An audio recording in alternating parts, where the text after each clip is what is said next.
As a kid, did you ever just dream of the chance that your parents would take you on a spontaneous trip to escape the monotony of things like math class? Okay, this could be worse. Oh, stop. Boy, why can't you even wake up from assault? Get your bags and let's go.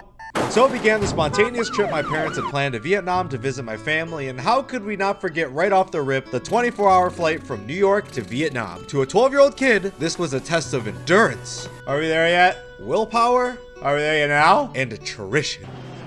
Get me out! But after 24 hours of not being able to sleep, we landed in foreign territory, and I was surrounded by people who didn't speak English, of course. And my parents didn't teach me a lick of Vietnamese before coming here, other than the word for water, which is, nước, Nook? Nook? nước, Nook? nước. Oh, Tom Nook. Oh my God, help my son, he screamed for the water!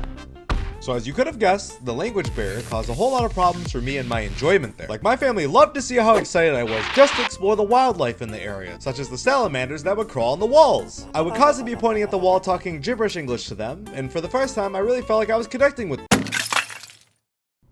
This only got worse as I was hoping maybe they would just toss them outside. But no, the only thing they did was toss my new friends into the fryer, as they thought my excitement meant I was hungry because of my little Buddha belly as a kid. Then not only did they fry my companions, they fed them back to me with endearment and love. I'm so sorry, Carrie. It wasn't supposed to be like this.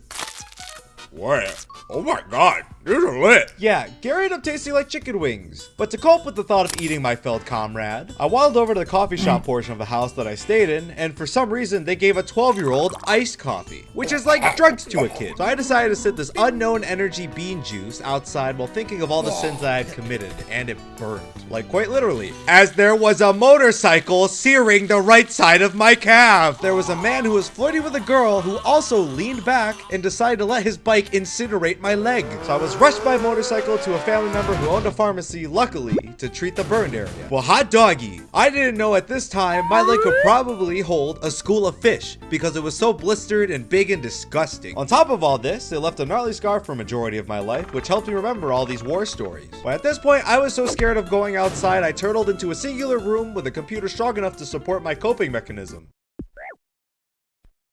Oh yeah, that's the stuff, baby. Yup, RuneScape. But my parents felt bad and decided to bring me to a farm where I could learn how to understand the outside world wasn't out to hex me. Overall, the farm was awesome. I got to see tons of animals and even ride a Bò cái. which went nowhere. After the farm experience was done, the owners were so nice, they wanted to give us a chicken. Now, I was ecstatic, like my very own chicken. And on top of that, when we left, we went in a truck that had benches on both sides that could transport 10 people, also having an area where the chicken could run freely. And words could not describe my excitement watching this chicken.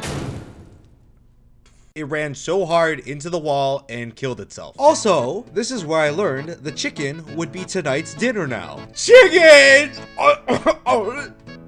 Why you gotta taste like Gary? Why? And the flight home honestly felt non-existent, as I was traumatized from everything. And the plane that took 24 hours felt like 24 minutes. So I know what you're thinking. This is where Tram studied Vietnamese hard to learn the language and the culture so the next time he would be ready and more matured. Absolutely not. Every time my parents say we should go, it's the fastest deny in the world. But I would still like to learn Vietnamese just to know it. And in Vietnam, it's actually really beautiful in certain parts that I've traveled to that I haven't said in the story. But overall, it's not for me still. I love the cold tundra, and Vietnam is basically Florida weather excelled. So moral of the story, my parents' spontaneous trip scarred me so bad, it turned me from a B and C grade student to a solid A due to fear. So yeah, for now, I'm cool with hiding away in my house. So until next time, Gary tacos for everyone.